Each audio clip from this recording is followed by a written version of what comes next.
I was practically around 11 years old. I can remember my dad telling me that what's important in life is not how much you earn, how much money that you will earn is not important, but it's how much respect that you've gained in the society is more important than the money that you will be gaining from the society.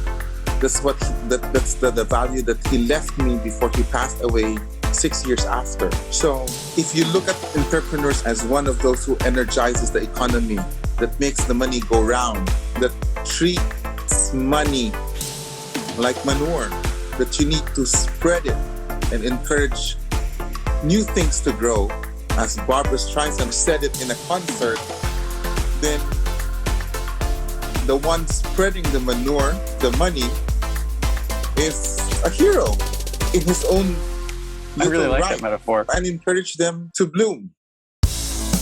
Heroes are an inspiring group of people. Every one of them, from the larger-than-life comic book heroes you see on the big silver screen, to everyday heroes that let us live the privileged lives we do. Every hero has a story to tell, from the doctor saving lives at your local hospital, to the war veteran down the street who risked his life for our freedom, to the police officers and the firefighters who risk their safety to ensure ours. Every hero is special and every story worth telling. But there is one class of heroes that I think is often ignored: the entrepreneur, the creator, the producer, the ones who look at the problems in this world and think to themselves, you know what, I can fix that, I can help people, I can make a difference. Then they go out and do exactly that by creating a new product or introducing a new service. Some go on to change the world. Others make a world of difference to their customers. Welcome to The Hero Show.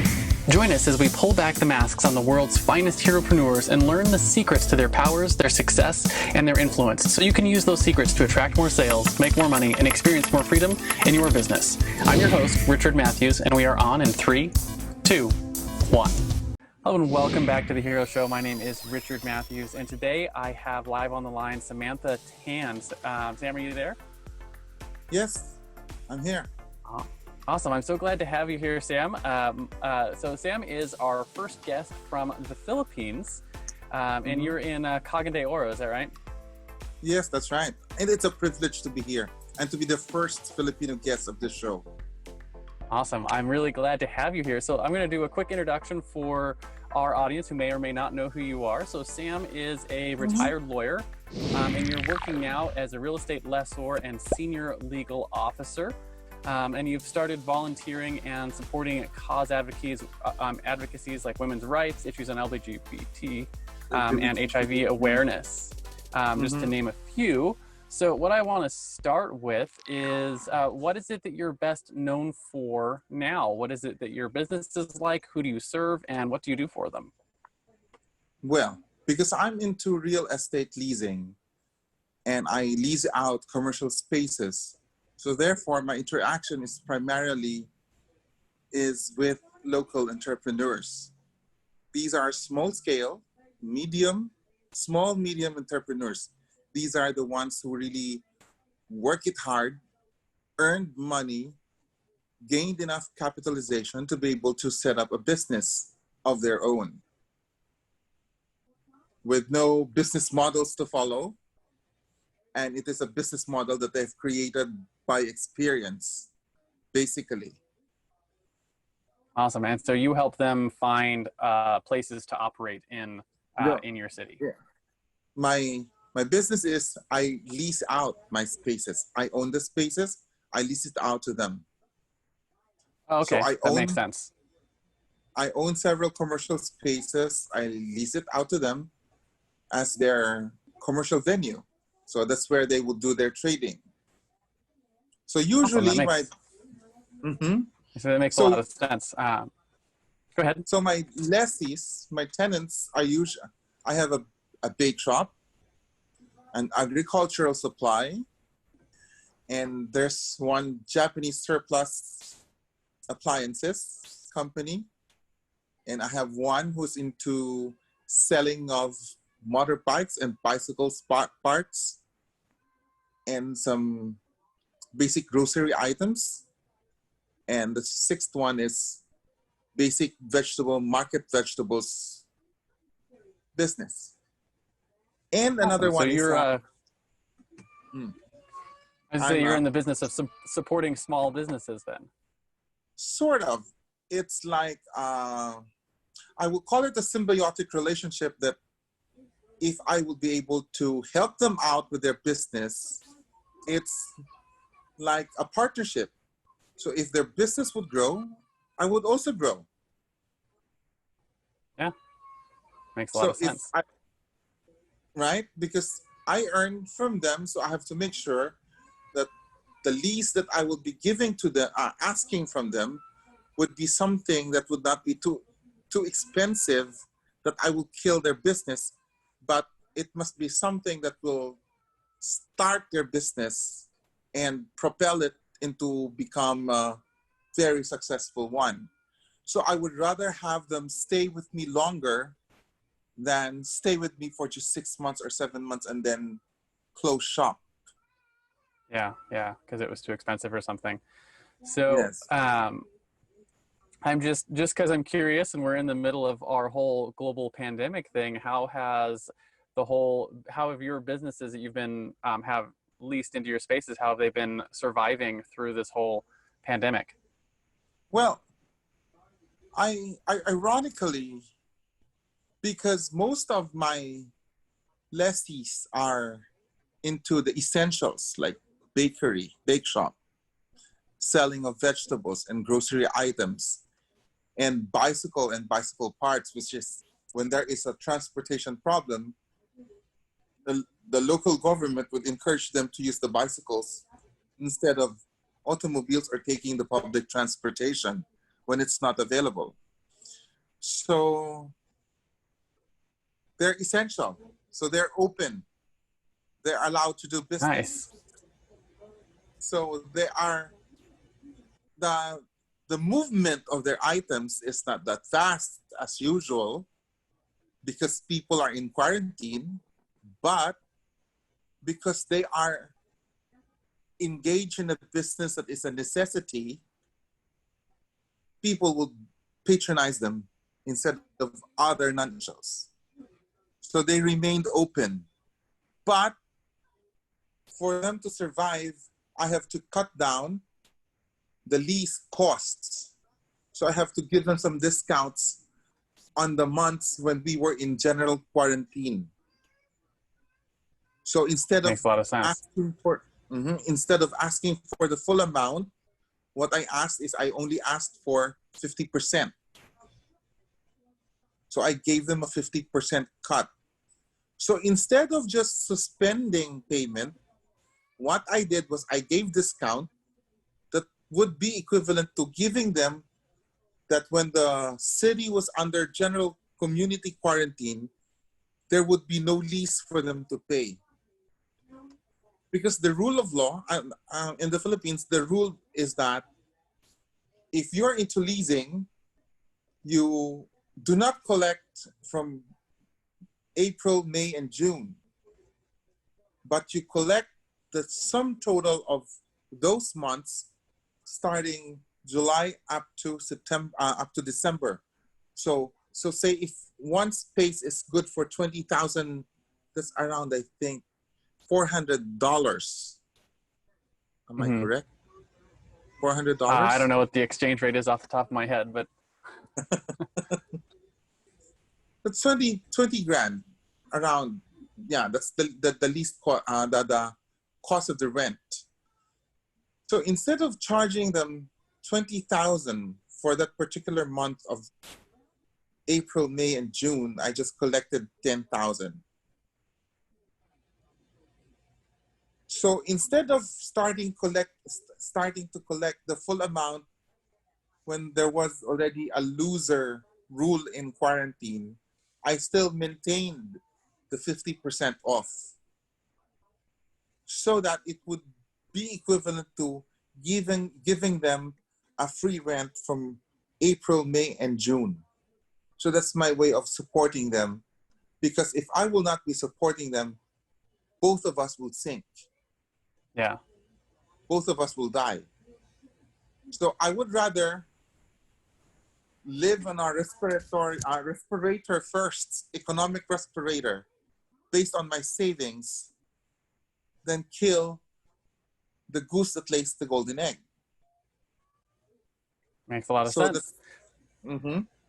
So so that's how my I. next My next question for you is about your origin story. It's basically how you got started in business, how you became an entrepreneur, right? So we say on this show, every good comic book hero has an origin story. It's the thing that made them into the hero they are today. And we want to hear that story. Were you born a hero, or were you, bit by a radioactive spider that made you want to get into business? Or did you start in a job and eventually move to become an entrepreneur? We basically want to know where you came from. How did you get into this business of being a Okay. lessor in your community? Okay. Okay. Uh, it's going to be a long story, But to cut it short, my parents are my parents are basically Chinese, so they're really into trading. So my dad and my mom were into business, and from that business, they were able to invest on real estate. They were able to build buildings, and from that, that's how I turned out to become a real estate lessor. So from a from a child of parents who are into business, it's like a destiny for me. Like there's no other way that I have to go but to be in business. Awesome. So That I'm makes a lot of destined to sense. be in business. No, but the your question your of parents. So your parents so your the parents gave question you a good example. yes. So the question of whether or not I'm a hero or not is is a question that I would not be able to answer, but I think it would be the people around my community or the people around me would be the best person to say whether I'm a hero or not. Because you see, heroism is a question depending on perception. Like, what would you consider as a heroic deed for this person to be considered a hero? So Because in our little world, the story that we're trying to create here with our podcast is the idea that, and this is sort of an American cultural phenomenon we've had over the last 50 to 60 years in our country, that the villain in all of our stories, and even in the childhood stories that we have, they're always entrepreneurs, right? It's always some entrepreneur Mhm. who's pouring oil in the water and killing the ducks, or some variation on that story. And I've always not liked that story that we have in America, that the entrepreneur is the villain, because the reality is that most entrepreneurs, the overwhelming majority of them, in fact, are the ones that are providing the services and providing the products and providing the essential things that make our world go around. So everything that we interact with on a daily basis was at some point touched and handled by an entrepreneur. So entrepreneurs are really the enablers of the life that we live today. And so we're Well, just trying to shift that narrative and say that, hey, entrepreneurs are actually heroes in their communities. And to your point, or to what you do, you're a hero in your community because you're providing business space for other businesses to help support them, and help them get started. yeah.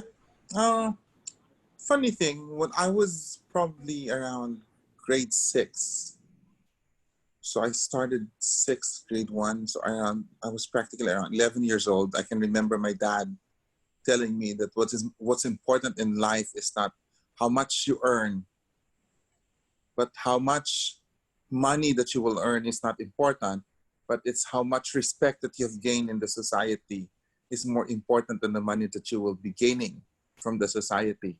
That's that's the value that he left me before he passed away 6 years after. So if if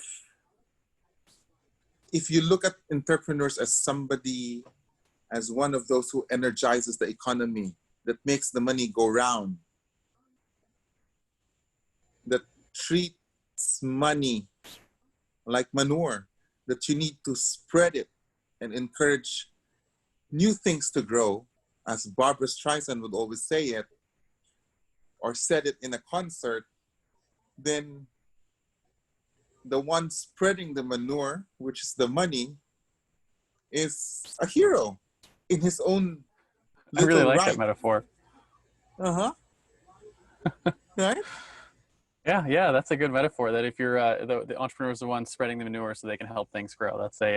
That's a good way to think about that. Helping new things to grow and encourage them to bloom. Absolutely. Because without So my next question for you then is about your own superpowers, right? So we say every iconic hero has a superpower, whether that's a fancy flying suit made by a genius intellect or the ability to call down thunder, right? Heroes in the real world have what I call a zone of genius, which is a skill or it's a set of skills that you either were born with or you developed over time that really allow you to help other people, that allow you to do what you do. So you can help your customers or your clients in this case come out on top in their journeys. So just with that sort of framing, what do you think your superpower is in business? justice. Justice. One word. So explain that Justice. for me. What do you mean? It's by being just. Do your transactions within the paradigm of justice. That you give everyone his due and get what is only due to you. And it is justice. There is legal justice, and I'm talking of economic justice, that you cannot get more than what you have given, and you cannot get more than what you were able to give. Absolutely. That's where you get into the win-win scenarios. So if I'm understanding you correctly, your ability to create win-win scenarios for you and the other side of the transaction or anyone who's involved is where your strength comes in. Yes. Looking at things in a positive way, although to some it's the most stupid idea I ever imagined or for them to have thought of. Awesome. So when it comes to, just off the top of my head, when you were talking about during this pandemic offering the 50% discount to your lessees, that's sort of a way to offer that sort of justice or that win-win situation while we're all suffering under a pandemic, that you can still help them keep their businesses open and hopefully thrive later on. Is that correct? And aside from that, because I, as a lawyer, what Mark knows is that I retired as a lawyer, but I started practice again when I updated my CLE. I think in the US you call it the continuing legal education. In the Philippines, we call it the mandatory continuing legal education. So when I started complying for my CLE, the US equivalent, I started accepting clients. So during the pandemic, they would ask me labor matters. What would be the best solution when it comes to how to deal with employees who is out of work because the company is closed? So I gave them guidelines on how to be able to help their employees financially, and if the business needs to retrench because of redundancy, because of this COVID-19, there is a rule now that the capacity of one place should only be 50%, must only be occupied 50% of that capacity to be able to observe social distancing. Yeah. I think it's already being practiced in the US. Yeah. Okay.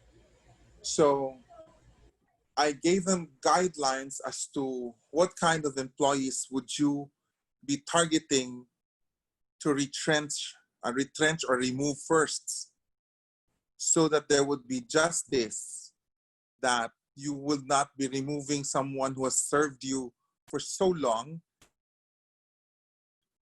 and is entitled to more benefits. That's why you are cutting the ties off with this guy. Yeah. So, but it's more of who are essential for your company to thrive, survive, and grow. So these are somehow the criteria that I have given them, had guided them in terms of how to select the employee, who to terminate, and put them on an on-call basis. Yeah. I think they call that furloughing employees here in the U.S. And so you've been giving guidance on how to do that in a just way. Yes. Makes sense. So the flip side then of your superpower is, of course, the fatal flaw. So if your superpower is justice, the fatal flaw is the other side of that, right? So just like every Superman has his kryptonite, or Wonder Woman can't remove her bracelets of victory without going mad, you probably have a flaw that's held you back in your business, something that you struggled with. Maybe like me, it's things like perfectionism that kept me from shipping products to the market, or lack of self-care, which means I let my clients walk all over me at some points in my business. But I think more important than what the flaw is how you've dealt with it, right? How have you worked to overcome that flaw so that you can continue to grow your business? And hopefully sharing that will help some of our listeners learn from your experience there. Well, primarily, my flaw, which is justice, the flaw is when somebody would not abide by the rules, then it becomes a flaw.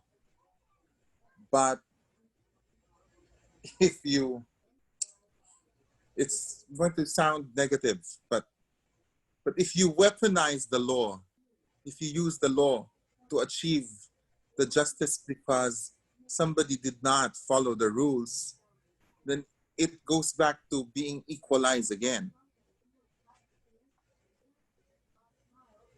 So the flaw will just,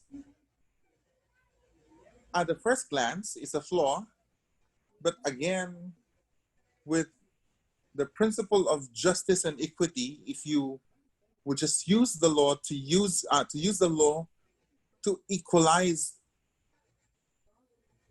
the inequities, then again you get justice. So justice is back. If I'm understanding you correctly, you're saying the justice has its positive side, and then the negative side of justice is that sometimes you have to come in and bring the enforcement of the law down on people, right? So that the law is applied properly, and that's the negative side of that. But the result is that it brings you back to that justice. It brings the equilibrium back. But we're only talking here of the human law, which is imperfect, because we are in an imperfect world, and that is the primary flaw of that concept of justice that I'm talking about. But then again, if you are a person who does not abide by the law alone of the human law, but you also abide by a divine law, your fear of a super being, that your existence is not purely human existence, that you believe into something, that there is a being more powerful and will definitely give you that justice that you deserve, then you would be afraid to do what is not right, because you have the divine and natural law that you have to follow. Yeah, that's one of the things I talk about all the time with our I have a concept I call the 5 freedoms, and the first one of those is spiritual freedom, and understanding how you fit into that divine law, essentially. So it's kind of deep, and I think it's spiritually philosophical, so I don't want to at this hour. So what time is it in the Philippines right now? It's 4:00 in the morning. It's a sleeping time, but it's 4 p.m. here, so we're like exactly 12 hours opposite. So you're in New York area. Yeah, New York, so Florida. Florida, yeah. So that's the time zone. Yep, absolutely. So it's coffee time over there. Just about. We're getting ready to do dinner here after this interview is done. So my next question for you then is about your common enemy, right? So every superhero has an arch nemesis. It's a thing that they constantly have to fight against in their world, right? So in the world of business, it takes on many forms, but generally speaking, we put it in the context of your clients. What's a mindset or a flaw that you're constantly having to fight against with your clients, right? Your lessees, so that you can help them get better results in their life or in their business. So do you have something that you're constantly fighting against with the people that you work with so that you can, they get better results? Inflation. the common enemy of business and entrepreneurs is inflation. It comes every 2 years or every year. Yeah.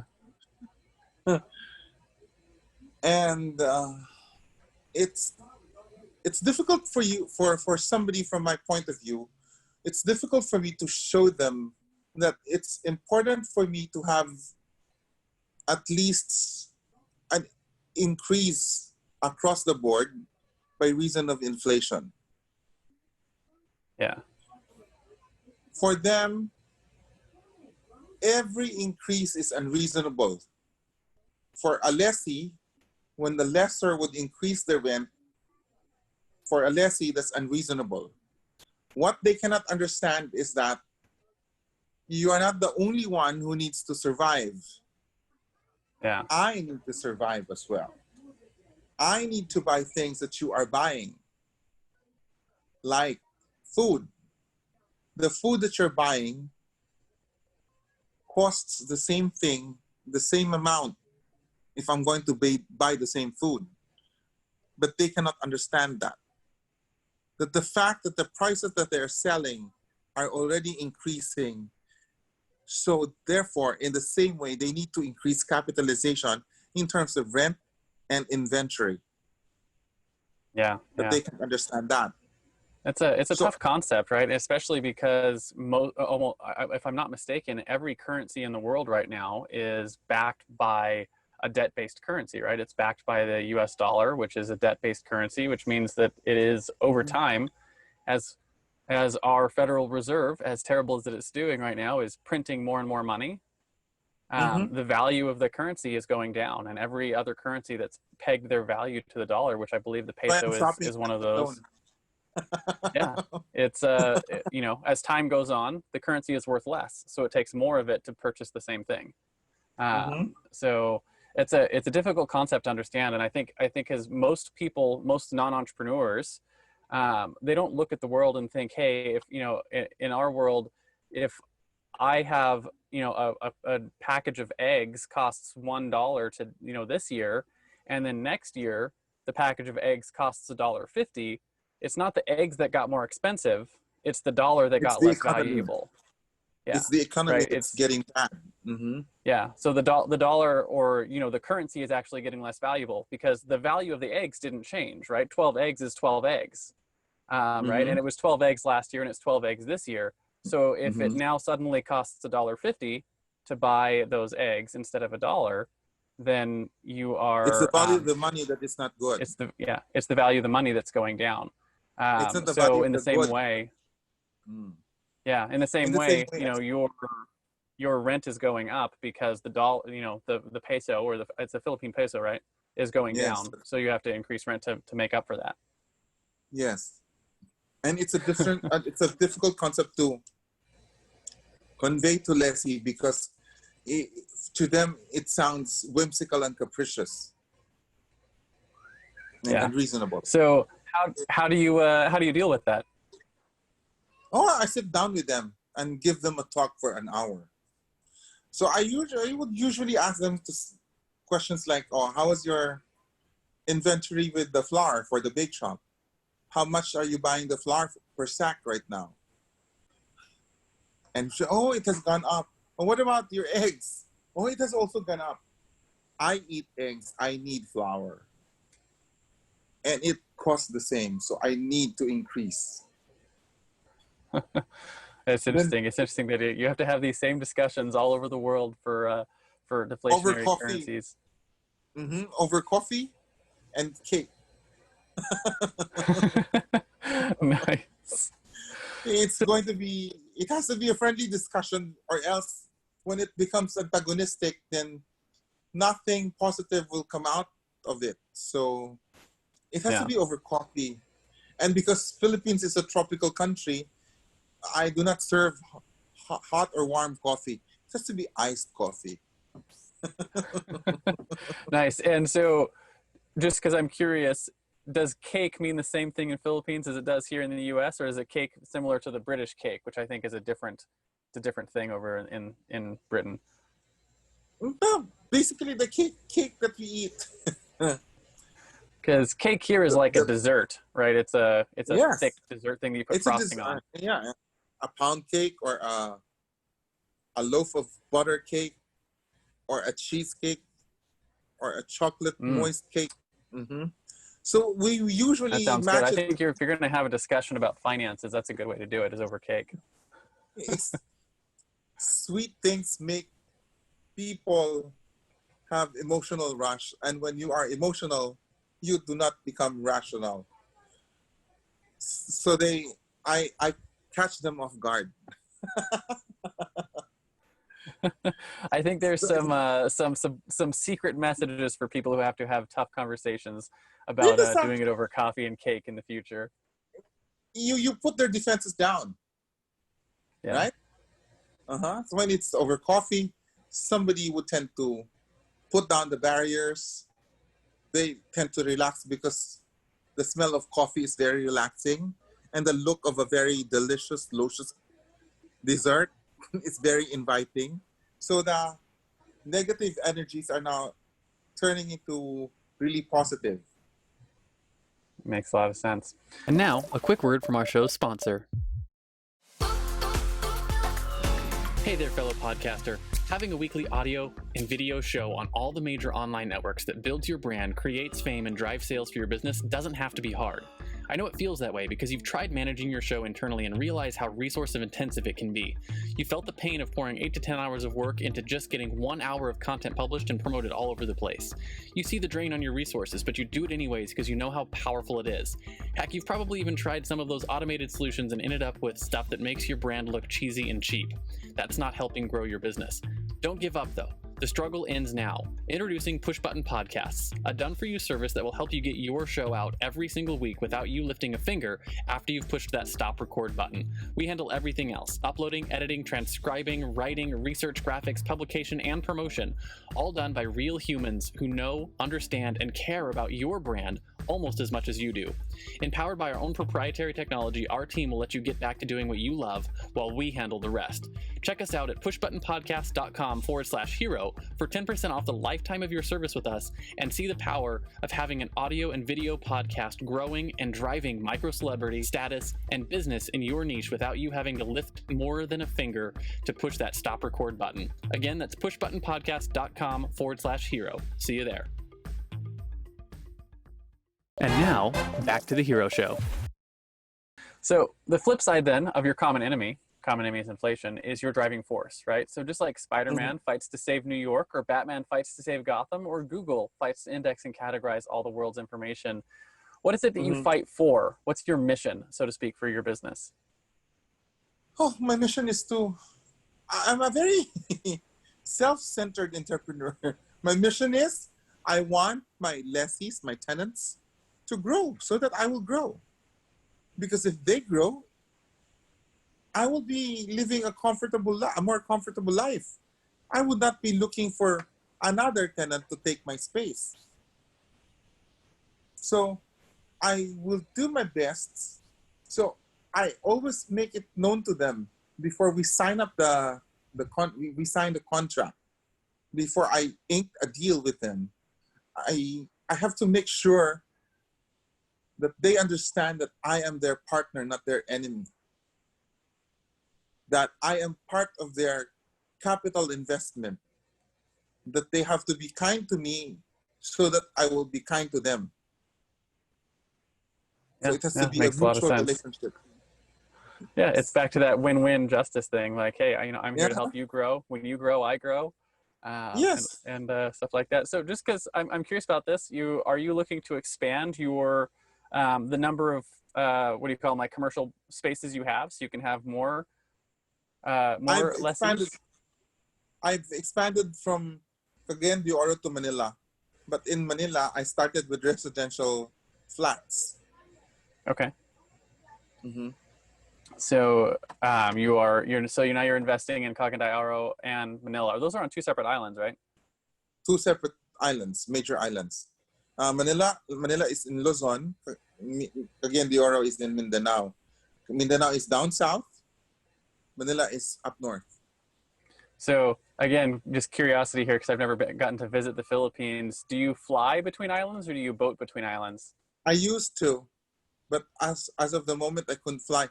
Funny, because things that we used to watch in the movies, where everything has to be done virtual, including meeting and talking about rents and everything, and sending of the contract has to be virtual. It happened to me. So now everything is virtual. So do you even go and look at the properties in Manila before you purchase them, or do you do it all virtual now? The thing is, I already bought the properties before the COVID situation. So I bought them 3 or 4 years ago. So it was developed. It's a condo. It's a condominium unit that I'm renting as a residential space. So it's there. It's available. I have agents. So it's the agents who will look for possible occupants, and I will just be giving them commission, and that's how we close the deal. The thing was the contract that needs to be notarized, where a notary public needs to put the seal in the contract. There has to be the contract has to be notarized twice. Yeah. Once here in the city and the other one in Manila, because the notary public could not attest for me because I was not there. Yeah. But the notary public in Manila cannot attest. The notary public here cannot attest to the tenant in Manila because the tenant in Manila is not here. And the sad part, unlike in the US that you already have a digital notary, here in the Philippines, there is none yet. Yeah, the digital notaries are fairly new in the last couple of years, but I just had something I had to get notarized a couple of weeks ago, and it was cool. They were able to, we get on video, and you sign the document over video with them, and you sign it Digital online. signature. Yeah, it was really cool, and it was fairly inexpensive, right? It was about the same cost it was to go see a notary in person. I think it was probably about 50% more expensive than seeing a notary in person, be able to do it digitally. Exactly. But yeah, so hopefully that technology starts making it around the globe, because it's really really convenient. You don't leave the house. You don't look for a parking. You don't pay for a parking. You don't get arrested for speeding. Yeah. You know, or for whatever traffic violation you would unknowingly commit. Awesome. So my next question for you is about your own personal heroes, right? So every hero has their mentors. You know, Frodo had Gandalf, Luke had his Obi-Wan Kenobi, Robert Kiyosaki had his rich dad, and Spider-Man had his Uncle Ben. So who are some of your heroes? Were they real-life mentors? Were they speakers or authors, perhaps? Or were they peers who were just a few years ahead of you? And how important were they to what you've accomplished so far in your business? You have to understand that we are Asians. So Asians would usually look up to their parents. So I look up to my dad. It's my dad who gave me the values and the work ethic of a good entrepreneur, where it's, again, as I've said, do not get what you do not deserve. So it's those things. And to me, my dad is the hero because he was able to tell me everything that I needed to know even before he died. And all are so much, everything that he told me were validated when I already started taking the business into my own hands. Yeah, makes a lot of sense. So you mentioned earlier that your parents are Chinese born. Were you born in China as well, or were you born in the Philippines? No, my parents are already born in the Philippines. I was born in the Philippines. It's just my grandparents migrated from China to the Philippines. Oh, okay. So my mom was born here in the Philippines, somewhere in Visayas, which is called Iloilo. And my dad was born in Mindanao, but somewhere in Malaybalay. That's another city. So you're a second generation Filipino then, because your parents were born there. Third generation, yeah, that's the way that works. Cool. So One of the last things I want to talk about on our interview is your guiding principles, right? So one of the things that makes heroes heroic is that they live by a code. For instance, Batman never kills his enemies; he only ever brings them to Arkham Asylum. So as we wrap up the interview, I'm going to talk about top one or maybe two principles that you use regularly in your life and you apply in your business. The scales of justice. So how do you go about applying the scales of justice to your everyday work? I would always put myself in one end and the person that I am having business with on the other end. That scale should not be one side higher or lower. It has to be always equal. If it will never be equal, that means something has to be done and something needs to be corrected. So that is my weapon. That's how I measure whether I am doing what is right. And always ask the question, if my dad is going to be in this situation, how would he do it? That's a good question, and I like that that idea where you're like, hey, in any deal that you're putting together, how do you make sure that everyone is walking away with the same value, right? Like there might be different things on those scales, but the value is the same. Yeah. And it's a good way to look at it. It's something that I sort of do unconsciously as well, but I love that it's a picture you use whenever you're putting together a deal. Like if you're buying a pair of shoes of Nike as compared to a Puma, a buyer who prefers a Nike, it's because of Michael Jordan. And Yeah. the endorsement by Michael Jordan is one way put on the side of the scale of the consumer. And the amount spent by Nike for Michael Jordan to endorse Nike is the weight that they're putting on their end. In the same way as the endorser of Puma are also investing into that kind of weight put into each other's ends of the scale rather. Yeah, makes a lot of sense. So that's basically a wrap on our interview, but I do finish every interview off with a simple challenge that I call the Heroes Challenge, and we do this to help get access to new stories that we might not otherwise find on our own. So the question is simple. Do you have someone in your network or in your life that you think has a cool entrepreneurial story? Who are they? First names are fine, and why do you think they should come share their story here on the Hero Show? Well, somebody I met when I was starting out, when I just finished law school and I was looking for something productive to do, and I met her. She franchised finishing school in the US. It's a finishing modeling school, but I don't know if it's popular still in the US. Have you heard of John Robert Powers? I have not, but if we can get an introduction, we would love to have her on the show and hear her story. No. The lady who I met who franchised that business, that school, is somebody who is also a hero because she empowers everyone who works for her or who had worked for her. That's awesome. Yeah, so we'll reach out later and see if we can and get her on the show as well. And so that basically is another hero that I want. Sadly, but he just passed away last year. Was my employer when I was still in law school. I worked as a speech consultant in Manila. So I am sure you're not wondering why I do not sound Filipino. Yeah.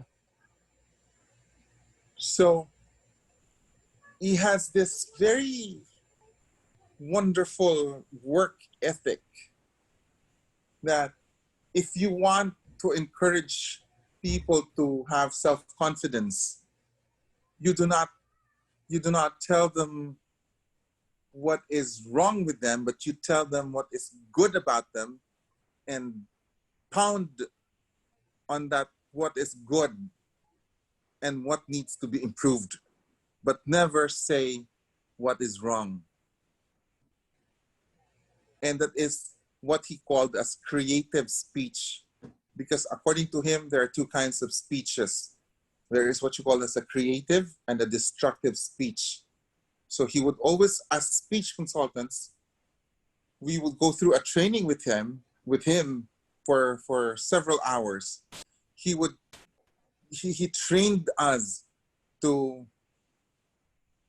say creative words on things that are negative, things that we can easily complain about. Like one night, it was a rainy night. He took us out and said, okay, look at the streets. Of course, there was some pool of water, mud, and everything. And he said, he told us, his instruction was, describe it positively. Interesting. So you had to learn how to speak in the positive instead of in the negative. It's a good skill to have. Mm-hmm. So that's one hero. Sadly, but he passed away. But he was also the first Filipino to teach speech in Honolulu, Hawaii. Oh, that's cool. Mm-hmm. But he passed away last year. And this lady, because after I worked for him, I worked for this lady who married to a British guy. I worked for her as a communication teacher for her modeling school. So, and it is not only modeling school that she's into, but also into other businesses. And she is an entrepreneur herself. Awesome. Well, we will reach out afterwards and see if we can connect to get her on the show. But basically, that wraps our interview. So, Samantha, thanks so much for coming on the show. And as we wrap up, what I want to do is find out if there's any places online or on social media where if we have someone who wanted to reach out or follow you, where they could find you. And, if we happen to have, I don't know that we have a huge audience in the Philippines yet, but if we happen to have anyone who's looking for a business space, if they wanted to reach out to you, where could they do that? Mm-hmm. So I'm very visible in Facebook. Awesome. And where would they find you there? It's just Samantha Tan? Yes, Samantha S. Tan. Samantha S. Tan on Facebook. Okay. On Facebook. Awesome. Yeah. Mm-hmm. So thank you very much for coming on the show today. I really appreciate it. It was cool to hear your perspective and to get to see a little bit of how the commercial real estate world works over in the Philippines. So again, thank you so much for coming on and sharing your story today. And thank you for inviting me, and thank you for making me as the first Filipino guest to your show. Awesome. Glad to have you here. It is such a privilege. Before I hit that stop record button, do you have any final words of wisdom for our audience? Well, final words of wisdom: make it work, and everything will work. Make it work. I love it. Awesome. Thank you so much for coming on the show, Sam. Have a nice afternoon. Thank you. And you have a good morning.